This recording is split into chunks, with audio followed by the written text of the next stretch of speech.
Matagal na talaga. Kaya ang lalim na ang lalim na nung kumbaga sa amag at napakalalim na sa sistema. It's the system of this kind of corruption has been institutionalized. And if you look at the allegations that have been made, nagsimula sa 2003 pa ito. So this has been going for 21 years. Naging institutionalized, naging normal. And that's what we are going to have to investigate, and we have to bubuwagin natin yung sistema. Kailan ba hindi naging magulo ang politika? Matagal na ako namumulitika, never naging ano yan. Kasi it's an adversarial process. So you cannot expect na everybody will agree with everybody. So I think you have some other questions that you want to ask me. So. Mr. President, the first question will come from Marcel Halili, TV5.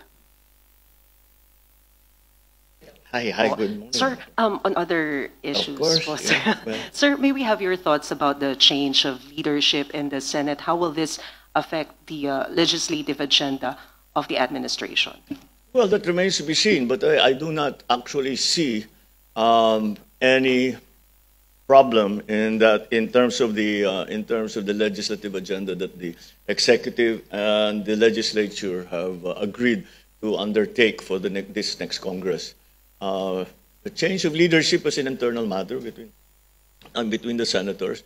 It has been, I mean, you have all been reporting on this, at alam naman ninyo na meron talagang galaw that has been going on for the last at least a month. That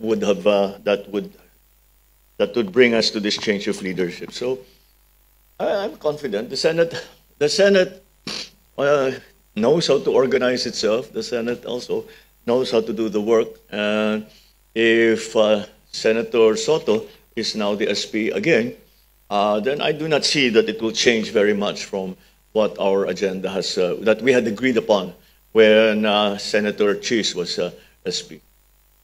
Thank you. Thank you, Mr. President. The next question from Clay Pardilla from PTV4. Good morning po, Mr. Morning. President. President, may we know directly from you the real reason of General Torres' dismissal and what post The was reason? offered to him po? Salamat You po. don't know what the reason was. We explained it. Even my blog the other day, I explained it again. It was because he did not agree with the directives that were coming out of NAPOLCOM.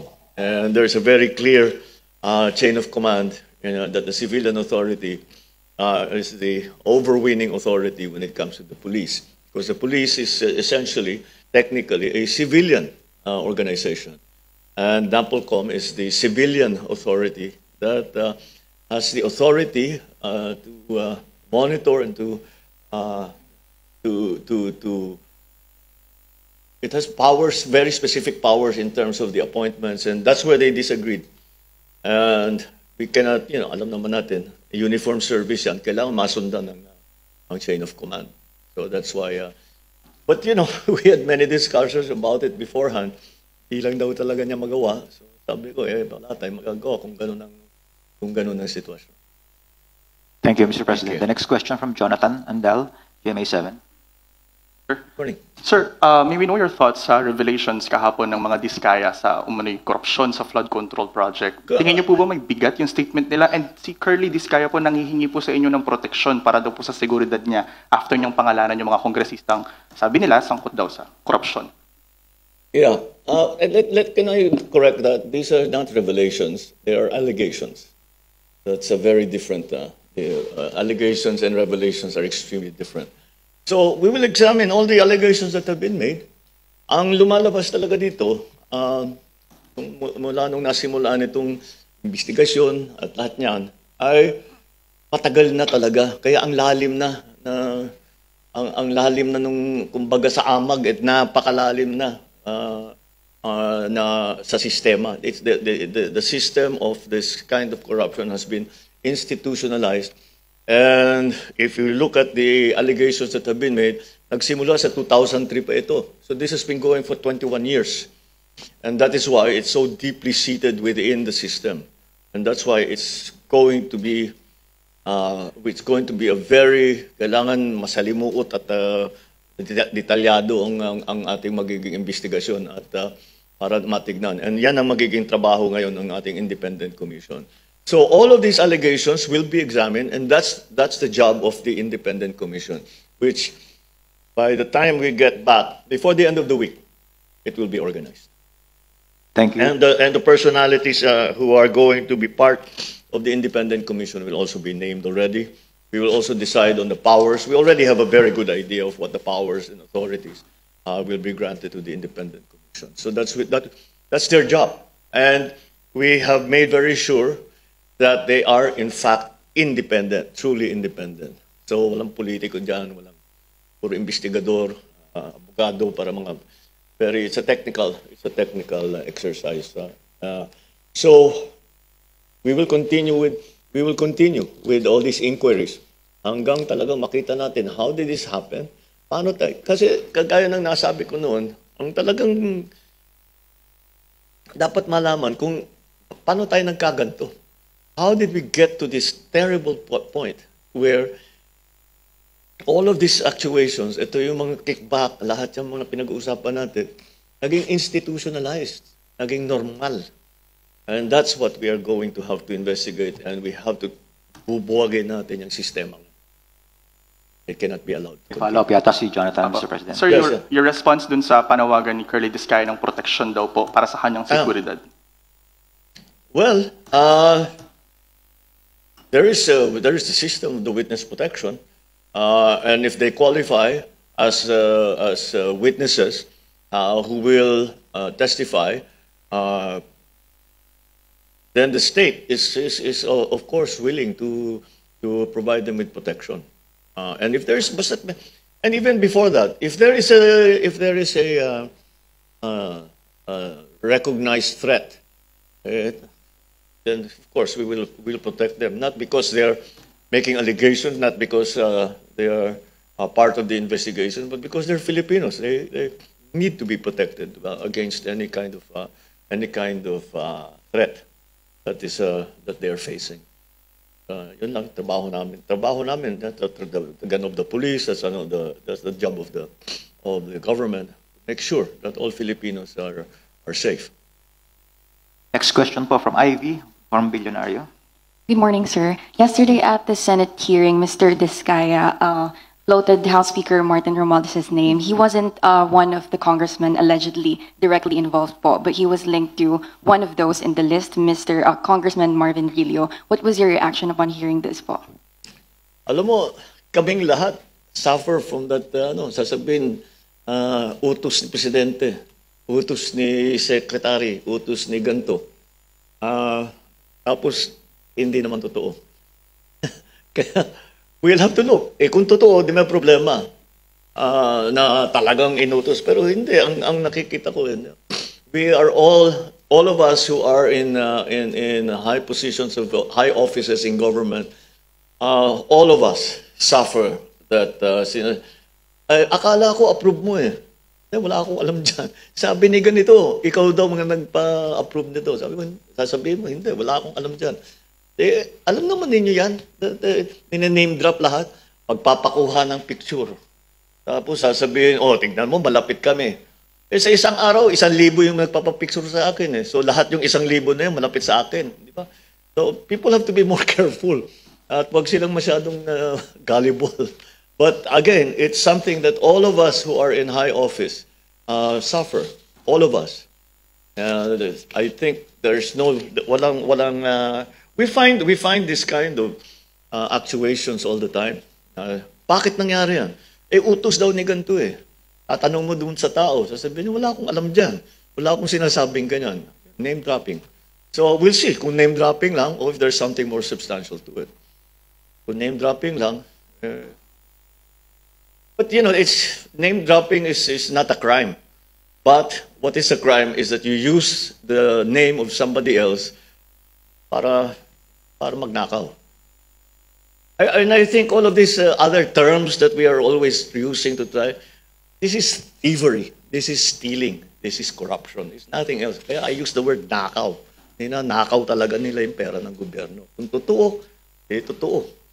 Kung sabi-sabi lang, haka-haka lang, we will also show that. Haka-haka lang. But we cannot come to any conclusions yet now. Wala pa yung investigative independent commission. And like I said, by tomorrow, pwede na natin announce, or tomorrow, the day after. Within the next 48 hours, I will already announce the powers that we are granting to the independent commission and the members of the independent commission. Thank you, Mr. President. The next question from Luisa Cabato of the Inquirer. Good morning po, sir. How will Curly Discaya's allegations yesterday impact the probe of the independent commission once it's fully formed? Yung mga lawmakers and DPWH officials, sila na po ba yung mga una sa listahan na iimbestigahan nito? Well, mukhang ganun. Kasi ang napapag-usapan ngayon, the allegations are against some officers of the DPWH and some members of the legislature. So, siyempre yun ang titignan natin. But of course, we don't only investigate what other people are alleging.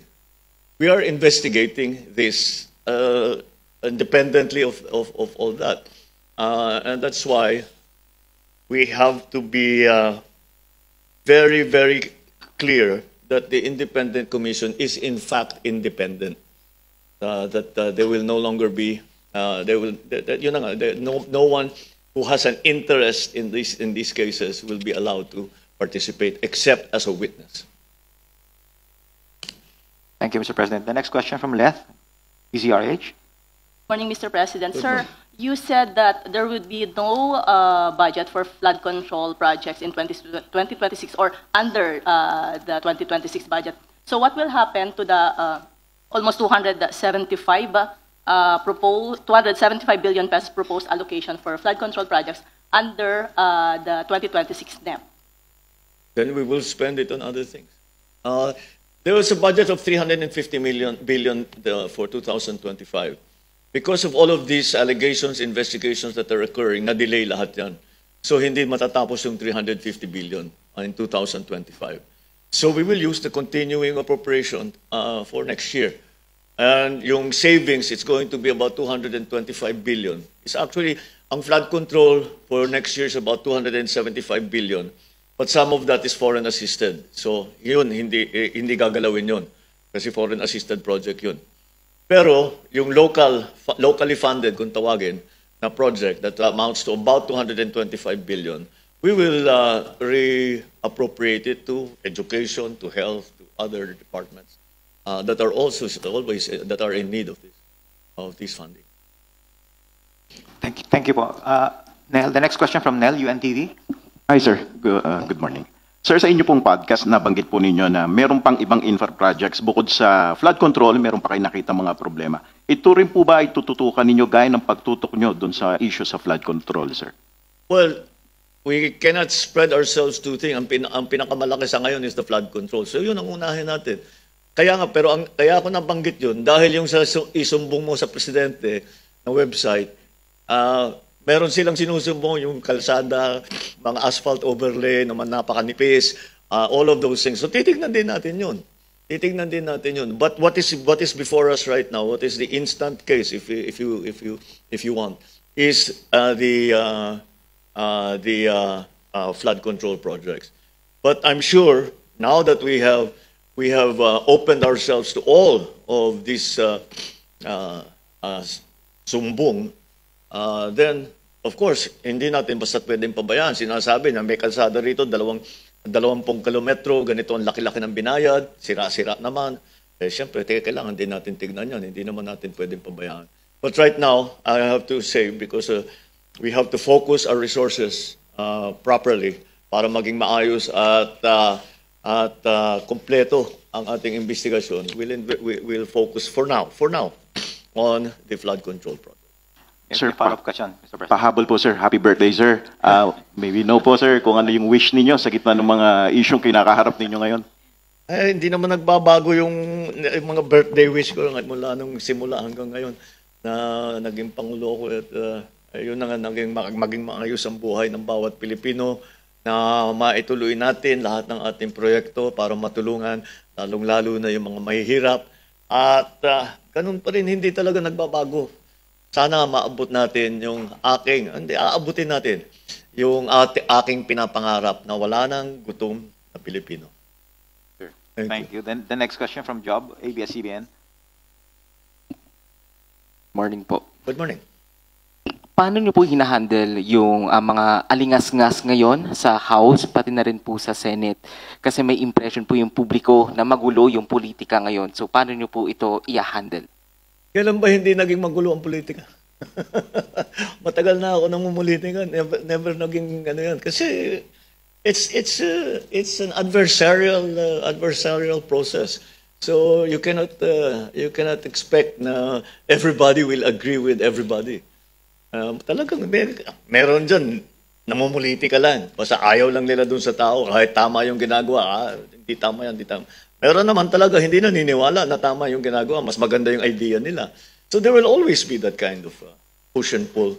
Laging may tension na ganun. But that's the process. Kaya natin ginagawa yan para marinig natin ang lahat ng boses ng lahat ng tao na interesado sa kung ano mang issue yan.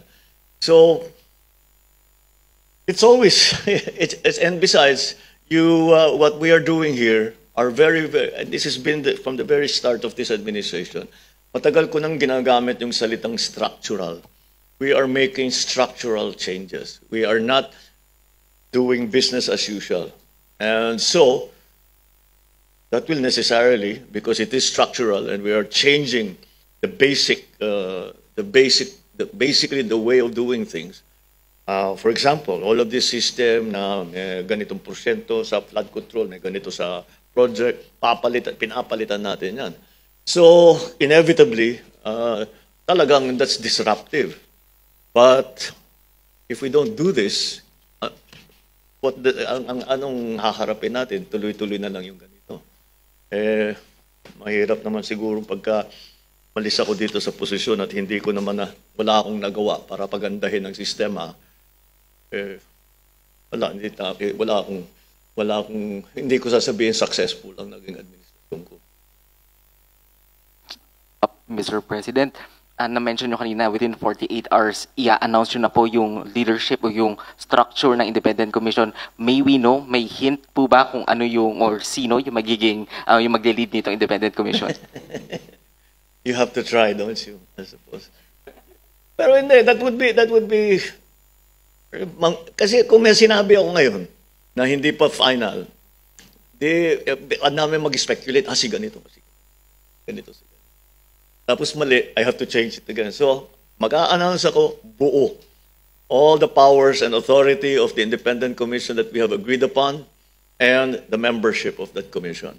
Well, like one of the issues that are being talked about now are the powers. Anong powers ang ibibigay? Sa aming, is that they need to have subpoena powers para makatawag sila ng witness. Ngayon, may suggestion na bigyan din ng contempt powers of to declare non-appearance or a lying witness in contempt. This is an investigative commission, so they are not there to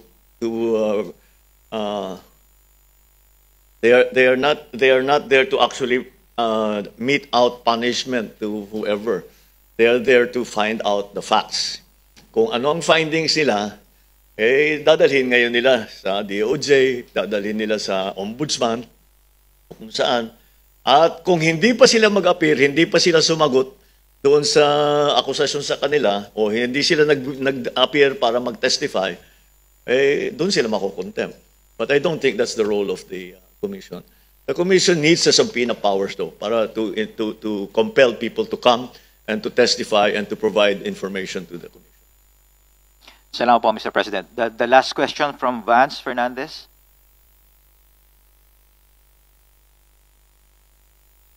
Good morning, sir. Good morning. With the recent revelation over the internal dealings on the contractors lending licenses... I'm sorry, you're a little far from the mic. Okay. My ears aren't what they used to be. Yes, good morning again, Mr. President. With the recent revelation over the internal dealings on the contractors lending licenses for ghost projects, will you press the Senate to expedite their investigations? Will I pass the... Will, yes. For?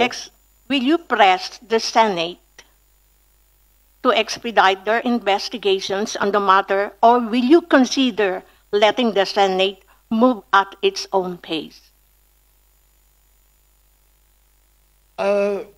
We are co-equal and independent of each other. I cannot press the Senate to do anything.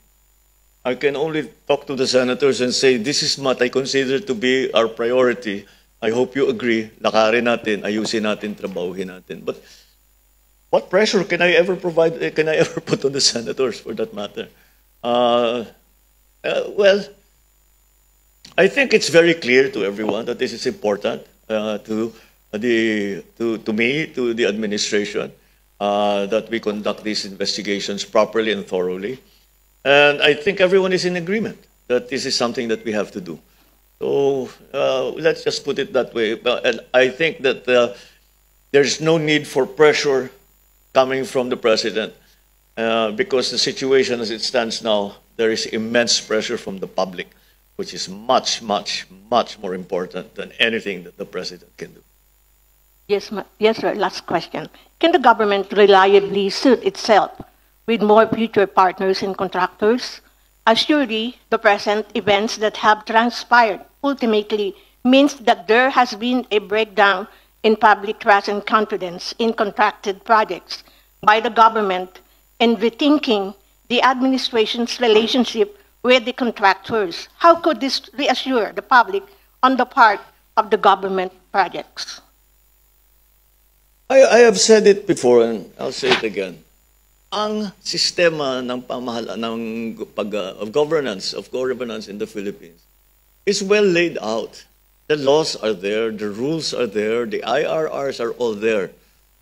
But the only reason na nagkaganito is hindi na sinusundan. Everybody's looking the other way kasi masyadong maraming kasabot na.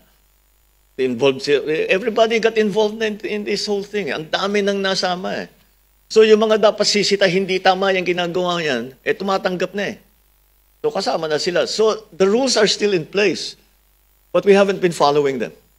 The laws are in place, but we haven't been following them. Yun ang problema doon. And we haven't been following them, apparently, it turns out, for at least 21 years. Because the date we keep seeing is 2003. So 21 years na ganito. So it got worse and worse and worse and worse. And the shocking part of this is that it became normalized. Hindi, ganyan talaga eh.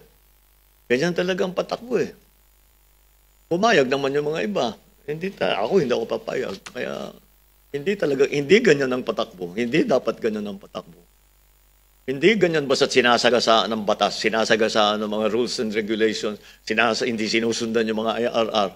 O yung IRR, ginagawa kahit na it is contradictory to the actual law that the rules are made to put together to implement and to enforce that law.